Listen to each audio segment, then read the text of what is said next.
Right. Hi, everyone. Thank you for joining us today for our OneView course. We're going to do that intro slash refresher on our standard tools and basic functionality with the V2. I'm going to pause here for a minute just so we can let a few more people join.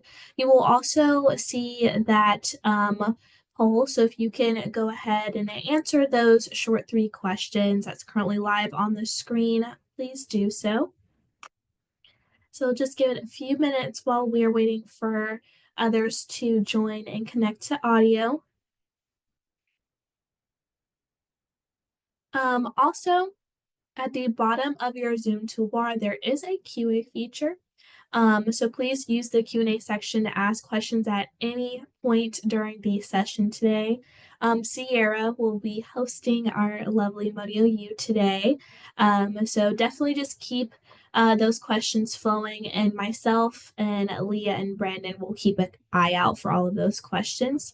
Again, you are welcome to add any questions at any point during the presentation, but we may wait to answer some of those towards the end.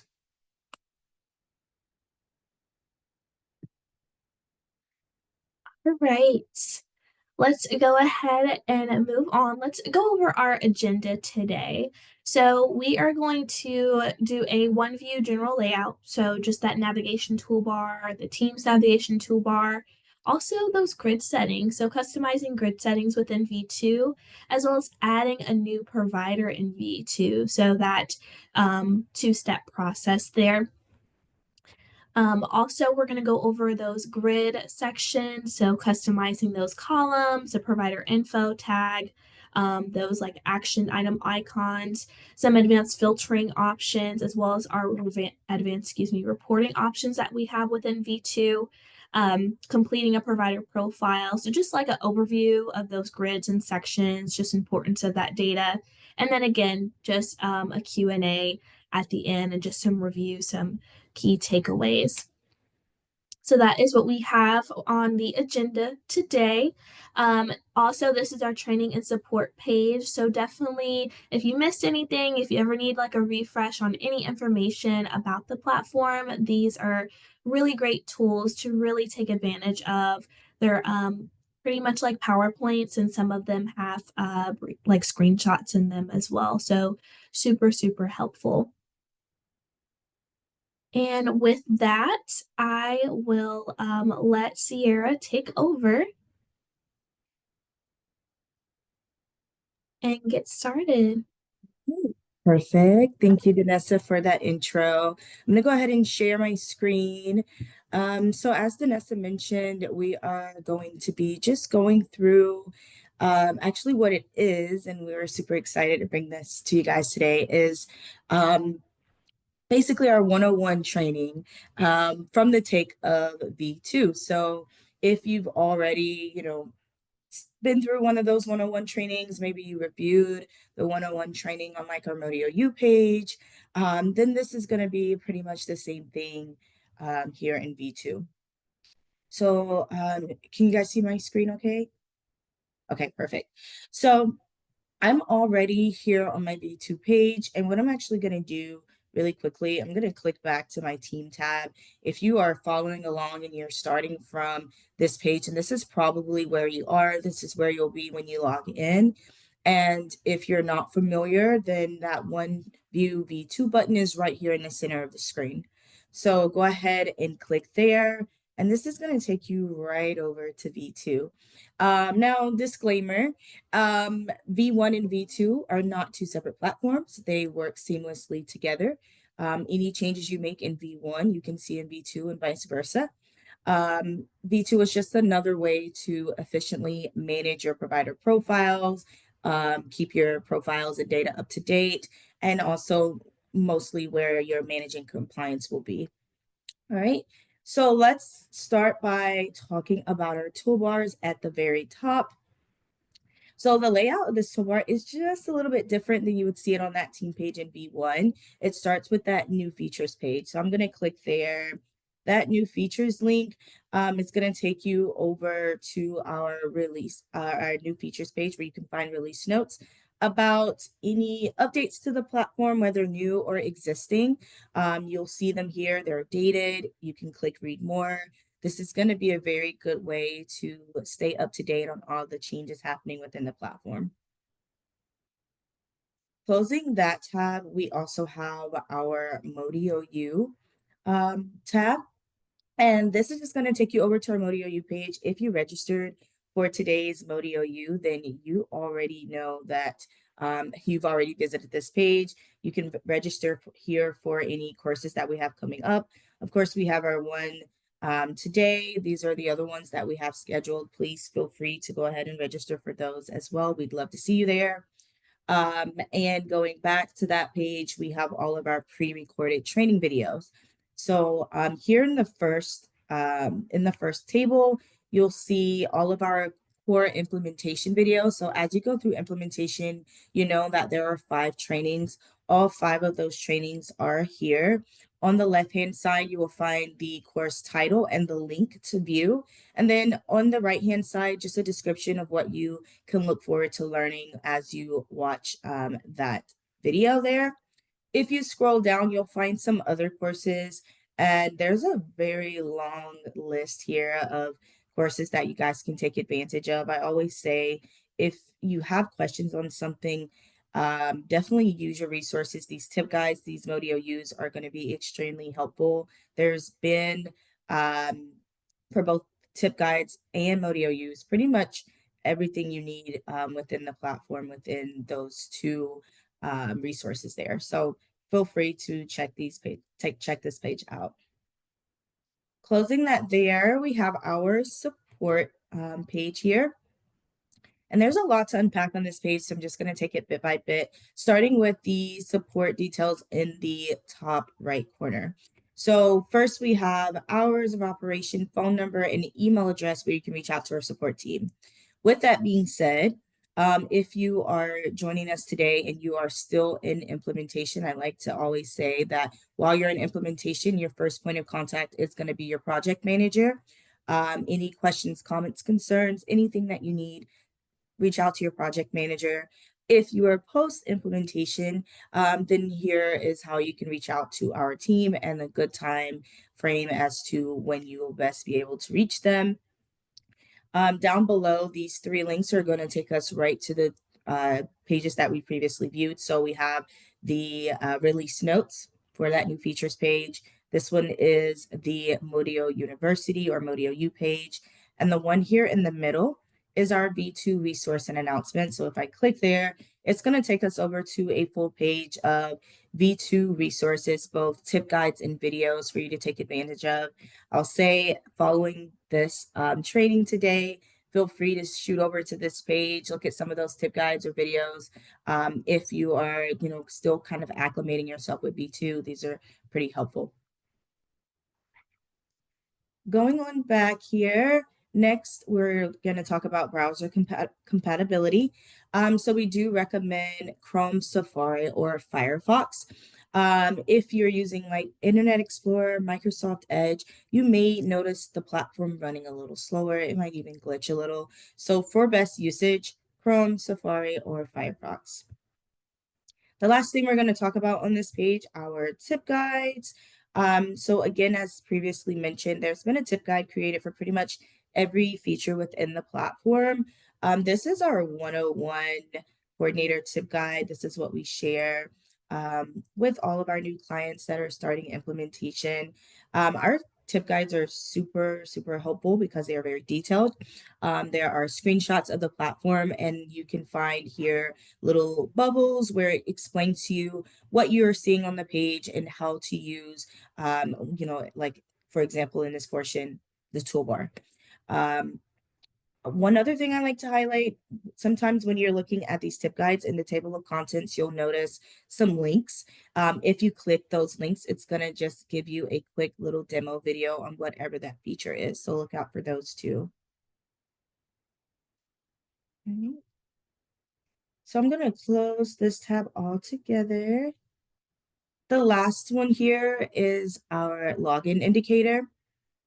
And this is also a little bit different than if you were viewing it in V1 because It is at the end, and also it is where you'll find that sign out option as well. So if you hit this drop down arrow, you are able to, sign out at the end of the day or whenever your time is come to an end in OneView.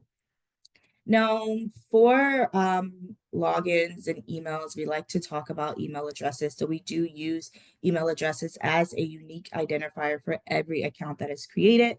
So because of that, when you are creating either your coordinator profiles or your providers, each one must have a unique email. You cannot duplicate the email addresses.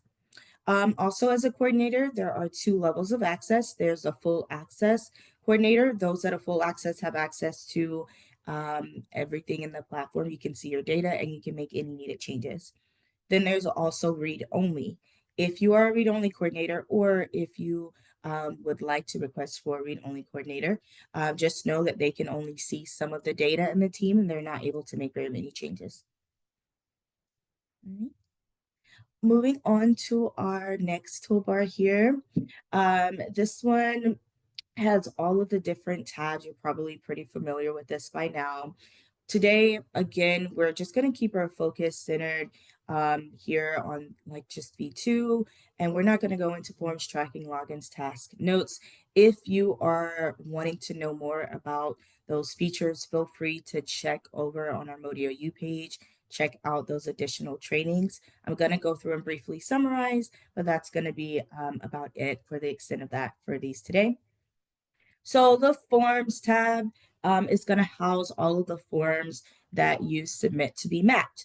You've probably heard the word mapping before, and what it means is the data from your provider profiles is set to pull and pre-populate onto the form as they are being sent. This feature is integrated with DocuSign, so that means that you'll be able to acquire your provider signatures electronically. We then have tracking. The tracking feature is going to allow you to track all of your steps in progress while you are credentialing. This one is totally customizable. So whatever your workflows are in your organization, you can go in and create those tracking workflows, types and subtypes for you to keep up with either work to be done or work that has been done. Next, logins. Logins is going to securely store any usernames or passwords that you're managing for any sites, whether it's for yourself as a coordinator and also for your providers. Task. Tasks you can think of as like a very basic electronic sticky note. And I say that because there are no alerts or reminders built into this feature. If you're going to utilize the task tab, you'll want to make it a part of your daily workflow to just check there, make sure nothing is getting lost. A quick backstory on task, it existed prior to tracking. So a lot of the things that probably used to be done in task has now been taken place of by tracking. Um, so if you're wanting to see, like, hey, assign things to folks, or you're wanting to see due dates and things like that, all of that would be done in tracking. The last one, sort of, notes. We have our notes tab there is going to allow you to see all of the notes that have been added to your provider profiles. Now I'm going to show you some areas today where you can add those notes. That notes tab is going to help you keep up with, filter, view, edit any notes that have been added. Okay. Moving on, we're going to go directly into talking about grid settings. So if you've visited V2 or you're currently following along, you may be seeing that your screen is maybe set up just a little bit differently than my screen. And grid settings is the reason why. Because in V2, you have the ability to customize your view coordinator to coordinator. So if your workflow is different than, someone else on your team, then you guys can each customize how your screen is set up. So I'm going to start by showing you how to do this. Right where you see your team name, if you get to the very end, you see a drop down. If you hit that little caret there or that arrow, at the very bottom is our grid settings. So I'm going to click there, and it's going to bring us to this page, and this is going to allow us to drag and drop our grids and sections. So let's first start by doing the grids. I have mine set up provider info at the top, licensure. I like to have my provider info be the first thing that I see when I open up to the screen. Maybe yours is licensure, like, keeping up with those state licensed DEA, state controlled is most important to you, and that's the first thing that you want to see. Feel free to reorder these in the way that best suits you. I'm going to pop my provider info back up to the top here. Once you have moved those grids around, you can also move around these sections in those grids. So where you see the name, just again, click to drag and drop, just hold down on your mouse there. And maybe, you want to see CAQH at the very top. Maybe that's very important to you. Or, additional IDs, health info. However, again, you want to order those, then go ahead and drag and drop. You also have the option to remove any sections from view that you do not want to see. So you can do that by hitting the toggle. So if I say, hey, maybe we don't manage TAQH, I can hit my toggle there. And when I'm viewing this back on my main screen, that section will be removed. It's not permanent. You can always come back to this screen, reorder these, or toggle anything on or off. And again, anything that you move around or any sections that you remove will not affect anyone else on your team's view. Now, if you've never been to this page before, you're gonna want to come down if you would like to use that SAM feature and toggle it on, because by default it will be off. So if you've never turned it on before, then you'll go ahead, it'll be just like this. Go ahead and hit that toggle if you wish. I'm going to make sure that mine is turned on so that we can talk about that in just a moment. And then I also like to make sure that I have this little box checked here at the bottom, enable Adobe PDF Viewer. This is going to make it super simple to view those documents because I won't have to download them first. I can just get a sneak peek. That way, if I'm only wanting to view it, I don't have to go through the trouble of downloading. So once you've completed all of your changes, feel free to just go back. You can go back in any way that you choose. You can hit here, you can hit here at the top of the browser. Either way, it's going to remember those changes that you've made. Okay. So before we go down and continue, starting to add some data, I'm going to keep with the topic of customizations. So once you have reordered your grids, turn on or off any sections, then you are able to also move around the columns. So you can take your customizations a bit further. Now, one thing I always like to do is find my last updated column, and as soon as I click into that grid, I like to pull this to the front. One, because it's where my audit trail is. And when you click into some of our other tabs, you'll see that that's where our updater will be. So just having that at the front to me is super, super helpful. Also, if like NPI is super important to you, or title, maybe specialty, feel free to reorder these in the way that you see fit. Right. With that being said, you also will probably notice that each one of these columns have a little filter box there. Within V2, you do have advanced filter options. This is going to make it super easy to filter to find exactly what you may be looking for. If you don't see these filter boxes, make sure that your filter is selected. So right here, where you see my cursor, I'm going to do it like this, and then you guys will bring your focus here. You see that filter button there. If that is not shaded gray, then it means that you probably cannot see your filter boxes. So make sure you select first, and then you'll be able to see them if they are not viewable to you at this time. From there, you can go in. I'm going to choose like title here.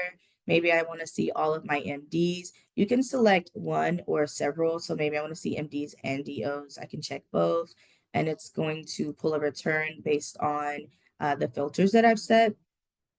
So if I clear there, it'll bring them all back. Same thing with primary specialty and tags. I'm going to scooch over just a little bit. If you can't see all of your columns, there is a little scroll down at the bottom. This is going to allow you to scroll from left to right so you can see everything. And tags is at the end. So if you have created tags, you can also now filter by tag, either one or multiple, just like with the other filters. For those that don't have the drop down, you are able to just free type. So let's say you're wanting to filter by NPI, maybe I want to do 1, 2. All of those that have a variation of 1, 2 somewhere within that NPI are going to be filtered out for me. Okay. Continuing on here at the very end, we have our actions column. So there's a couple of icons there. First, I would like to say if you're working around in here and you kind of forget what these icons are and how to use them, feel free to hover over this exclamation. Very familiar to the question mark in V1. This is going to give you a list of those icons and it's going to tell you what they are. So the first one is the download. This is going to allow you to download documents. Now you will see two variations of this icon. That lighter shader one means that there is no document there to download. And then the darker shaded arrow means that there is a document.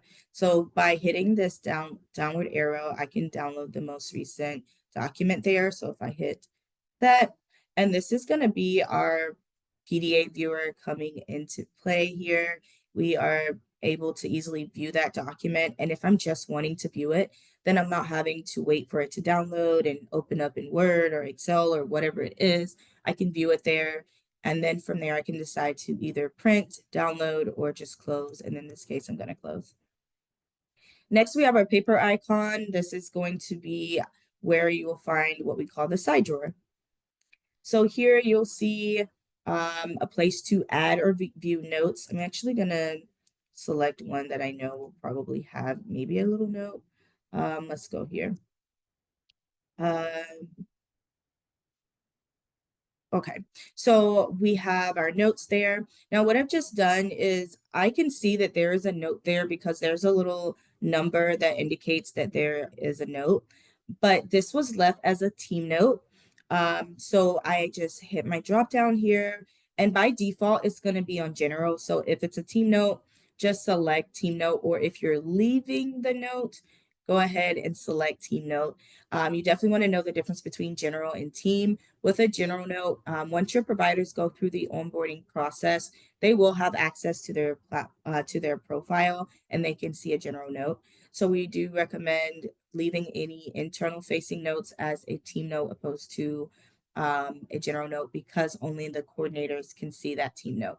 So that's something you probably hear all of us say all the time if you've been in trainings with us, just so that you can make sure that once that provider goes through onboarding, they're not seeing anything that you don't want them to see.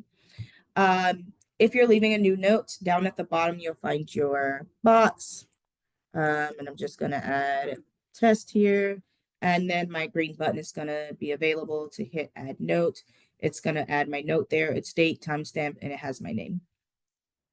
Next, we have documents. You can either view the documents here or you can upload documents from here. So you have this click here to browse option. We're not going to go through uploading a document at this point. We're going to do that a little bit later at the end, but you can do it here. Also, when you're viewing any documents that's currently there, it also has a little actions column. So that bell icon to enable or disable any alerts, the small gray X to archive, and then another way to download. Next, we have tags. Now, if you already have a tag for that provider, you'll be able to see any current tags, or you can create new. In this case, I'm going to create a new. Now, if you are adding an existing tag, once you hit that field, all of the other tags are going to show in a dropdown. Feel free to just select if it's an existing one. So maybe I say, hey, I'm going to just add the little demo tag there, and maybe I want to add a new one. So I'm gonna say Office One. So keep in mind with your tags, this is gonna allow you to create those sub lists within your provider. So if you want to, again, with the advanced filter options, that's helpful. But if you want to create those sub lists, I always like to say the sky is the limit with that. You can choose however, whatever you see fit to split those up, whether it's by location.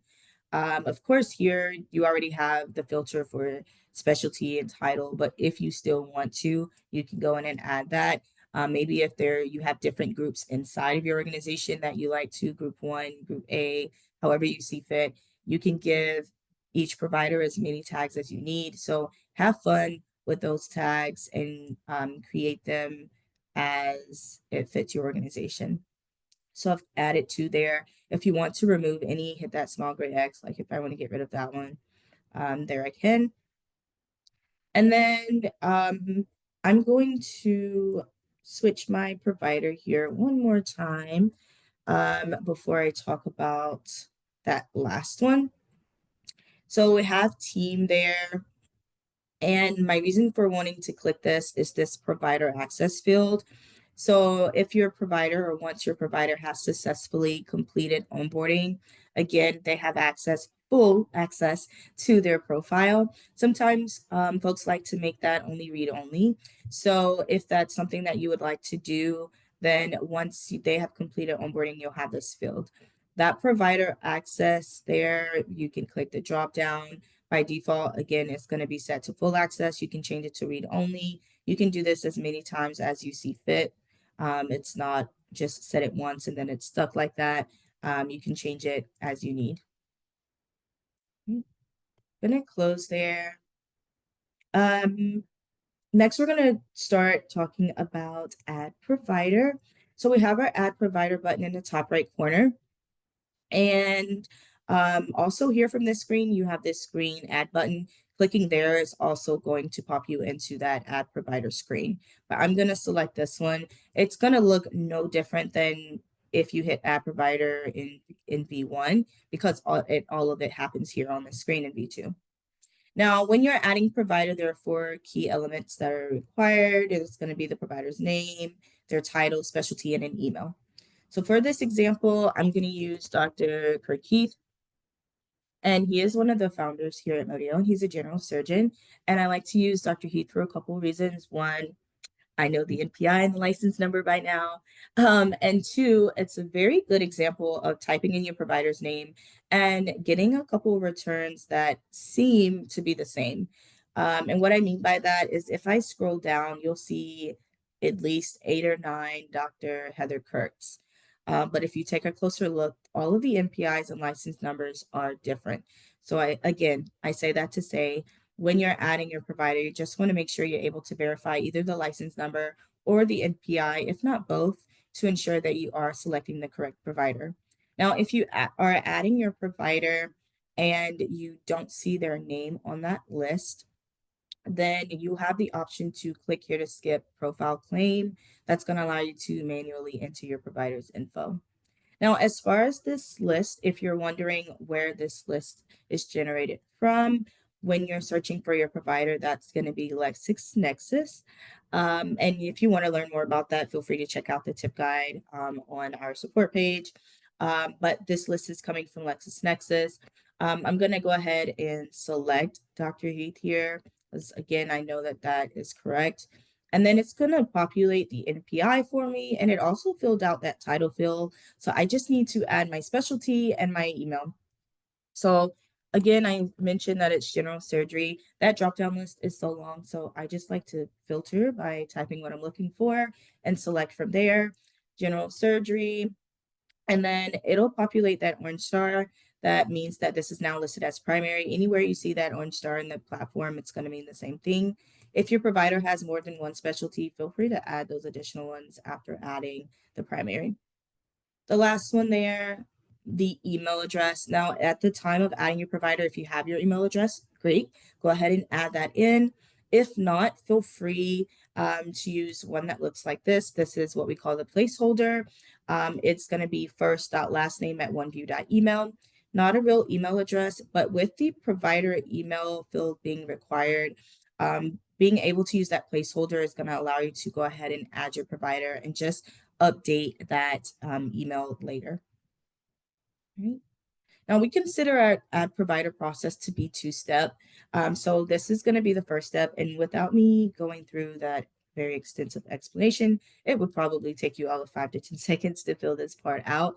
And then from there, you can go right to what we consider to be step two. And I'm going to use one of my existing providers to show step two, which is the profile card. So from here, I have my provider. I'm going to right click. And when I right click, I have the option to view the profile card. So I'm going to select the profile card. And there's a lot of details that you'll be able to see in the profile card, but my main reason for coming here is this updater. This is our primary source action updater. And it looks like a little refresh icon.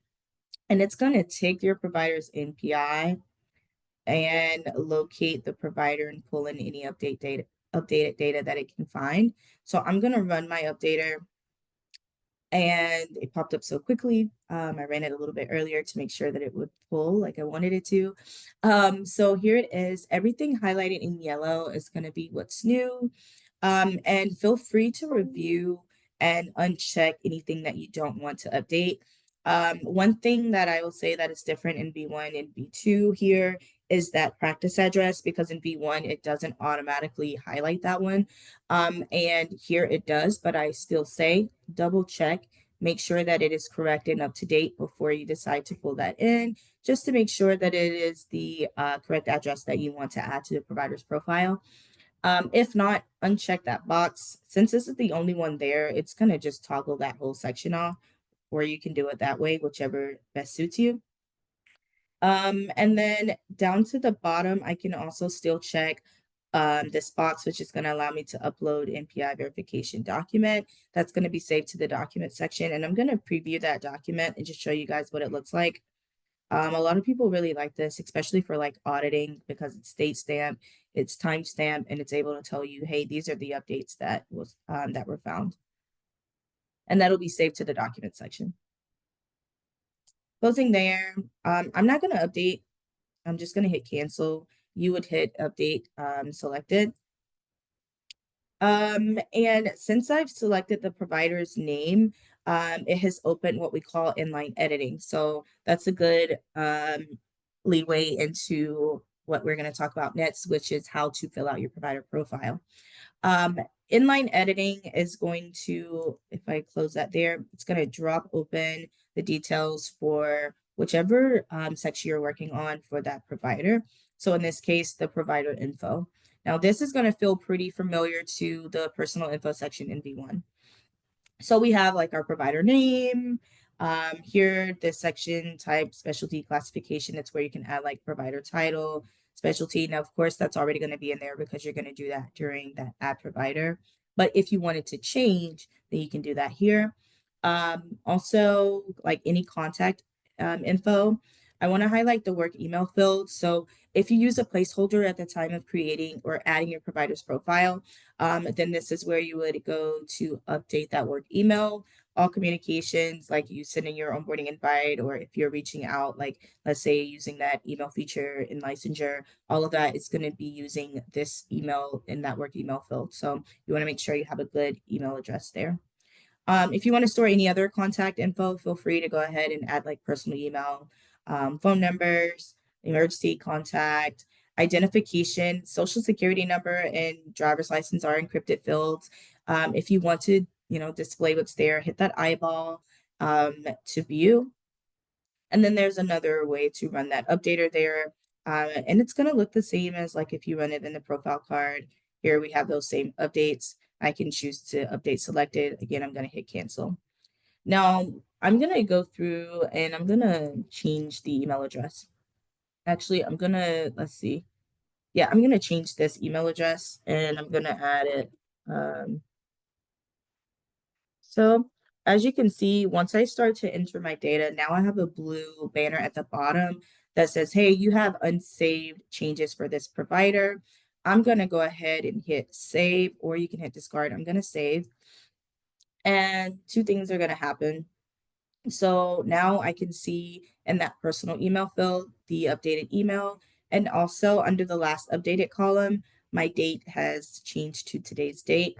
If I click there, it is going to highlight the change that I made. And I love the last updated column because it keeps like an audit trail. So you can see, who made what change, what the change was. In this case, it says in V2, I made a change to the email. If you want to look at any like prior changes, feel free to hit this drop down and select a date in the past.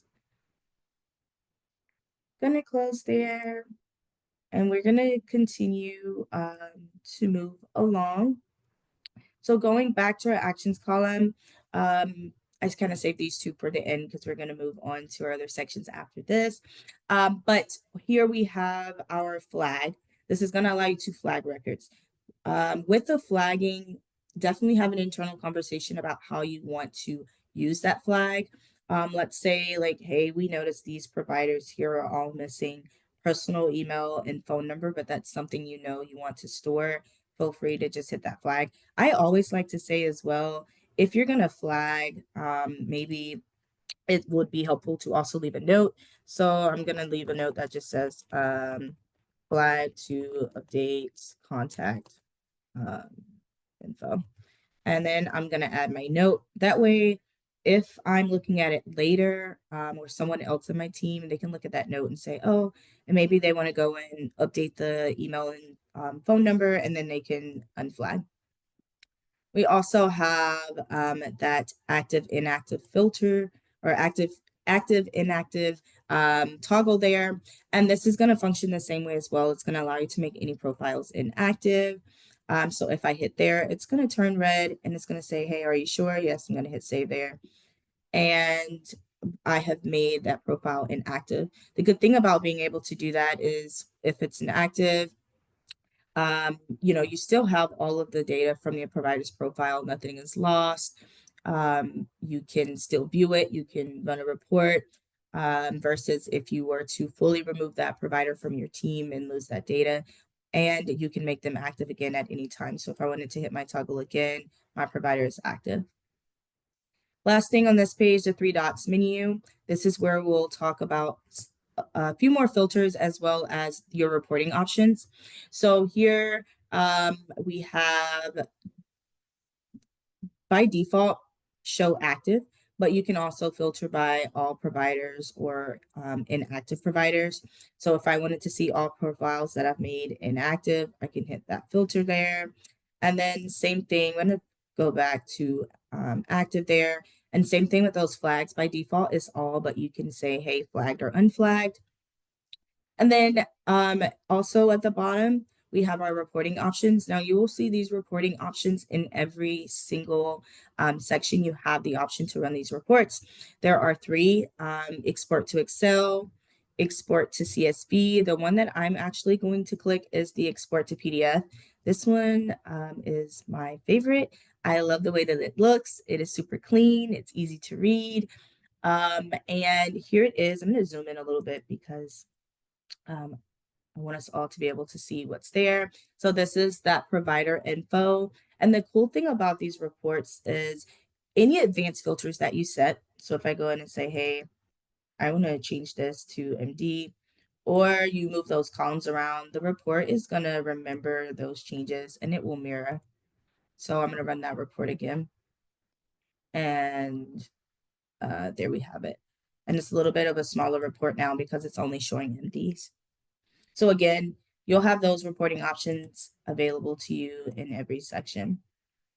So now we're going to kind of click through and I'm going to show you guys some other places. We're going to add some locations and like practice an employer and things like that. As I click through, I'm going to just kind of tell you where everything lives. We won't deep dive into every single grid and section, but again, feel free to review our full trainings on the Modio U page.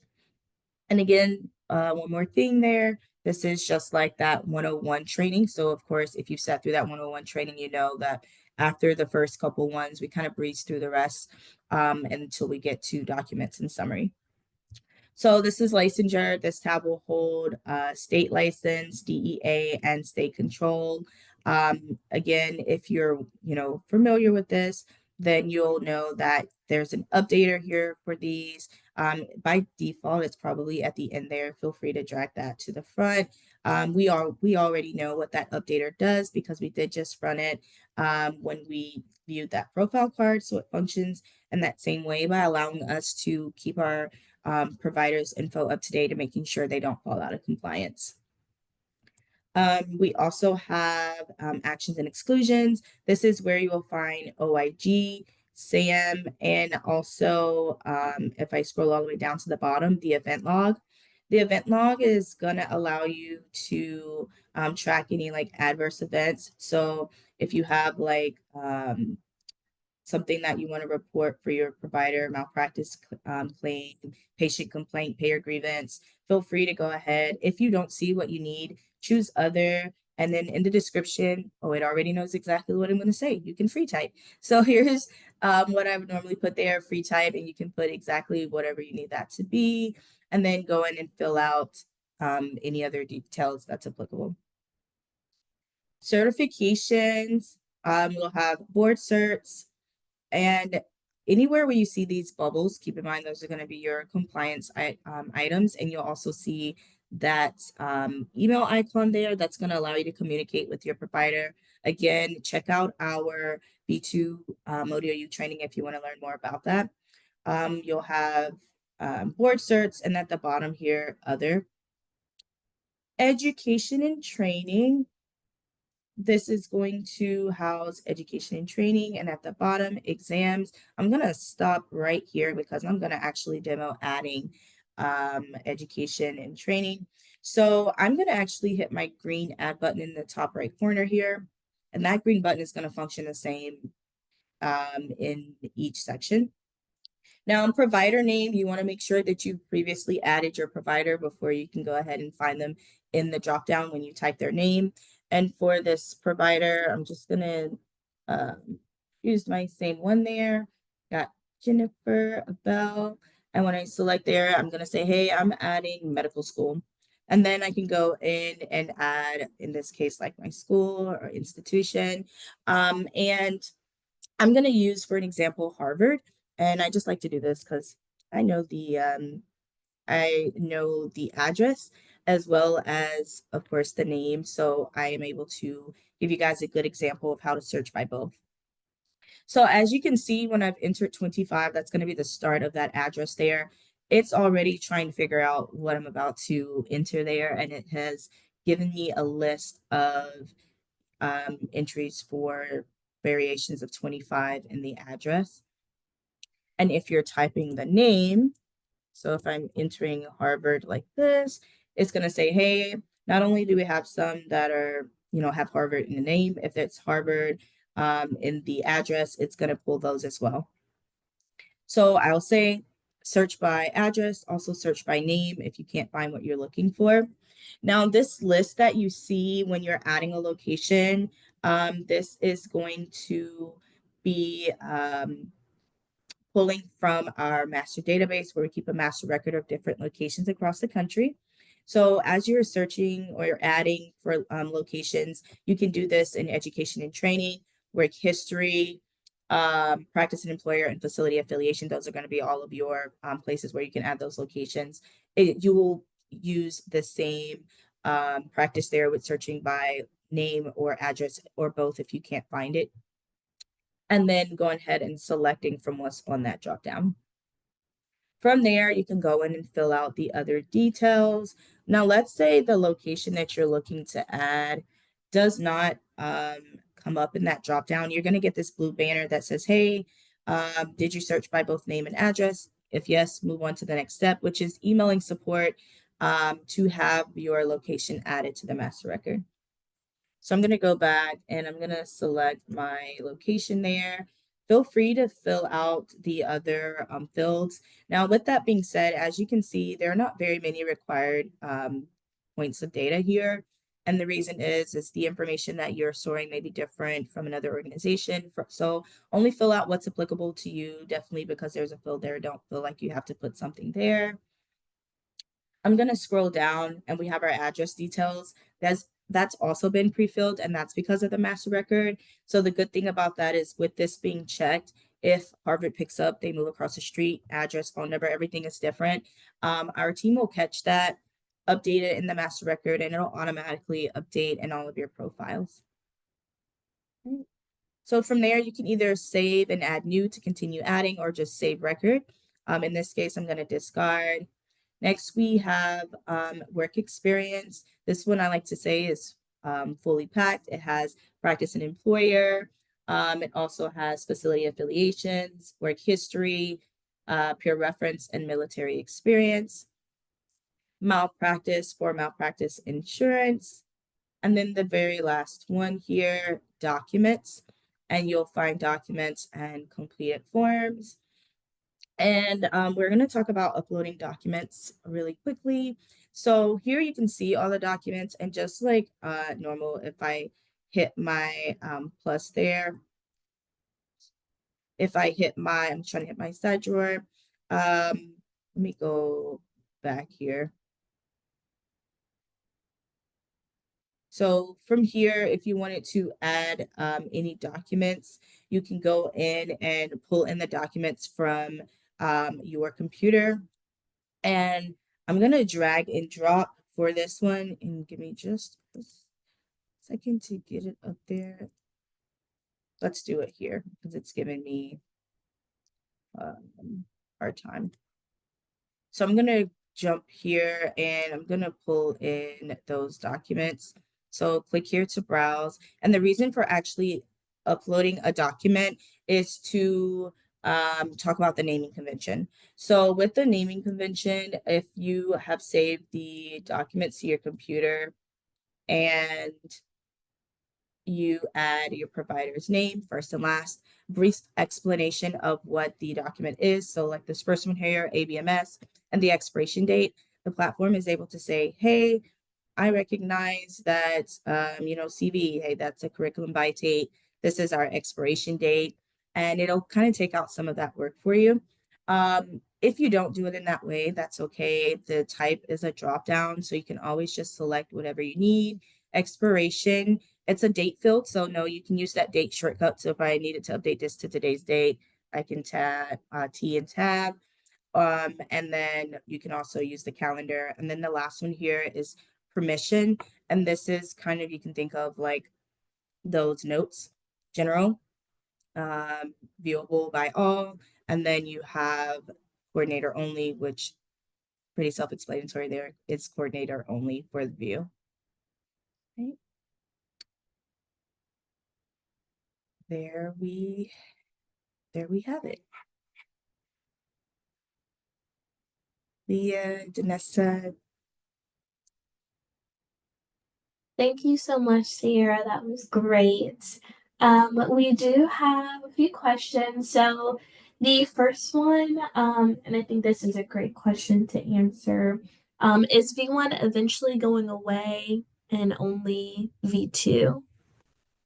So is V1 going away eventually, and will we just have V2? Leah, do you want to? Okay. Sure, I could take that one. So it's kind of a complicated question with like a roundabout answer. I mean, it's not exactly going away. However, our product team is working really hard to revamp different sections of our platform. So like while we have this V2 section that Sierra is showing here, eventually like our forms feature will be enhanced. Our tracking feature will be enhanced. So every piece of it will be enhanced. But I wouldn't say like anything's going away. We'll have parity plus for all of our features as those changes start to apply. Yeah, Thank good you, question. Leah. Yeah.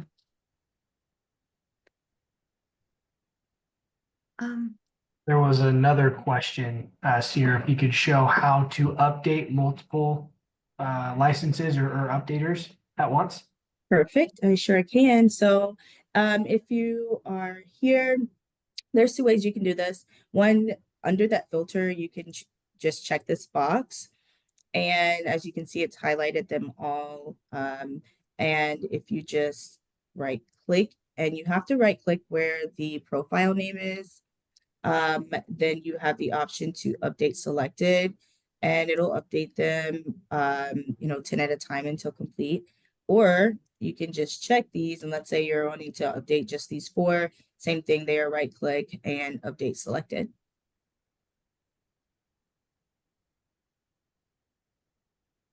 Awesome. Thank you, Sierra. Yep.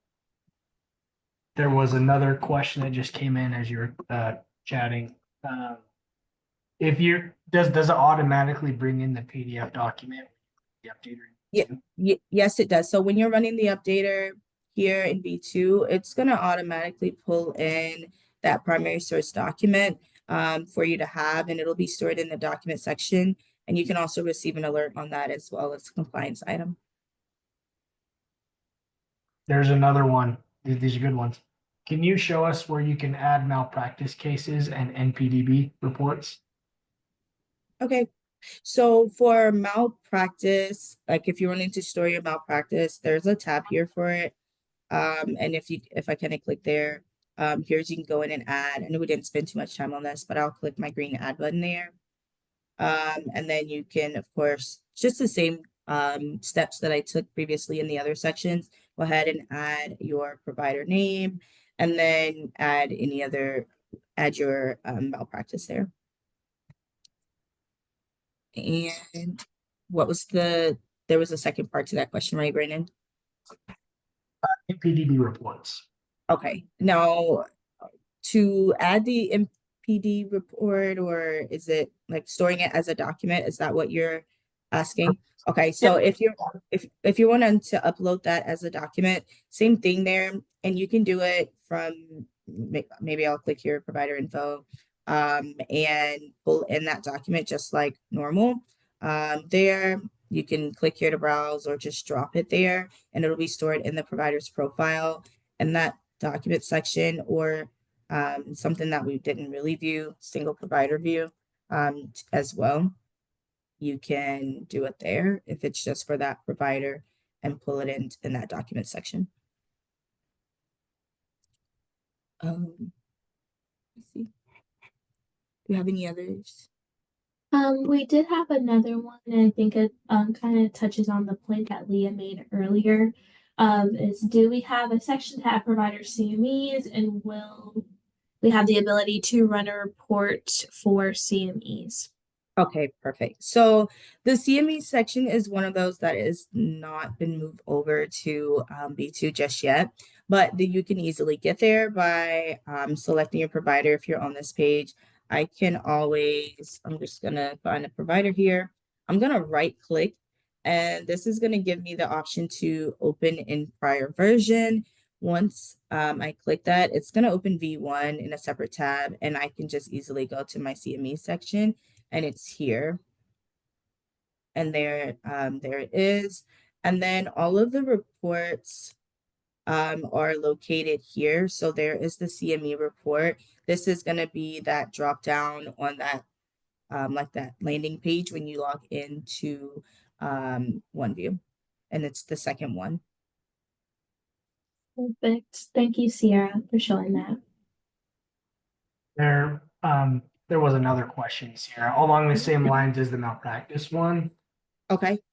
Team, correct me if I'm wrong on this, but they're actually asking to report an actual case for a malpractice.